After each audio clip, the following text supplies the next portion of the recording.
राष्ट्रपति Joe Biden ने admiral Lisa फ्रांचेटी को अमेरिकी नौसेना का नेतृत्व करने के लिए चुना है और अगर ऐसा होता है तो पहली बार होगा जब अमेरिका में किसी सेना का नेतृत्व एक महिला कर रही होगी। फिलहाल इस प्रोसेस के बाद अमेरिकी सीनेट उनकी नियुक्ति को मंजूरी देगा, तब वो जाकर अमेरिका में किसी भी सैन्य सेवा की प्रमुख बनने वाली पहली महिला बनेंगी।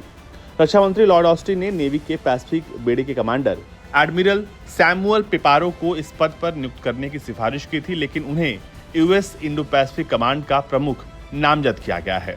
वैसे इन दोनों की ही नियुक्तियों की सूचना अभी सार्वजनिक नहीं हुई है, लेकिन उम्मीद है कि फ्रांचेटी जो है वो यूएस नेवी की अगली प्रमुख हो सकती हैं। फ्रांचेटी अभी नौसेना की उप प्रमुख हैं। वो 1985 में नौसेना में शामिल हुई थी। उनकी आधिकारिक जीवनी के अनुसार उन्होंने अमेरिकी नौसेना बल में कोरिया के कमांडर, युद्ध के लिए नौसेना संचालन के उप प्रमुख और रणनीति के निदेशक, योजनाओं और नीति के निदेशक के रूप में काम किया है। उन्होंने 2 कैरियर स्ट्राइक ग्रुप की कमान भी संभाली है और सितंबर 2022 में नौसेना की उप प्रमुख बनी थी।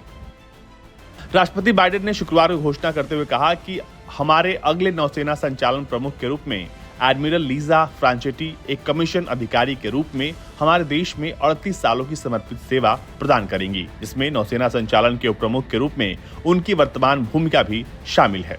बाइडेन ने कहा कि अपने पूरे करियर के दौरान एडमिरल फ्रांचेटी ने परिचालन और नीति दोनों क्षेत्रों में व्यापक एक्सपर्टीज का प्रदर्शन किया है। वो अमेरिकी नौसेना में 4 सितारा एडमिरल का पद हासिल करने वाली दूसरी महिला हैं और जब इसकी पुष्टि हो जाएगी तो वो नौसेना संचालन प्रमुख और संयुक्त चीफ ऑफ स्टाफ के रूप में सेवा देने वाली पहली महिला के रूप में इतिहास बनाएंगी। बाइडेन ने शुक्रवार को इस बात की घोषणा कर दी कि वो यूएस फ्लीट फोर्सेस कमांड के deputy commander vice admiral James Kilby को अगले नौसेना उप प्रमुख के रूप में नामित कर रहे हैं और अमेरिकी नेवी के पैसिफिक बेड़े के कमांडर सैमुअल पिपारो को इंडो पैसिफिक कमांड के कमांडर के रूप में प्रशांत क्षेत्र में अमेरिकी सेना का नेतृत्व करने के लिए नामित कर रहे हैं।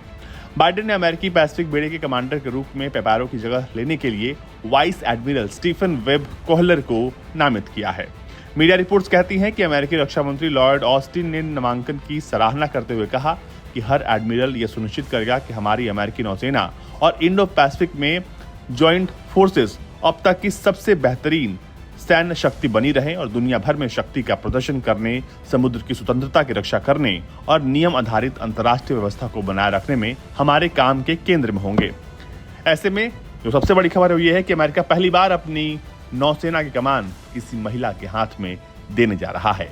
ब्यूरो रिपोर्ट, भारत तक।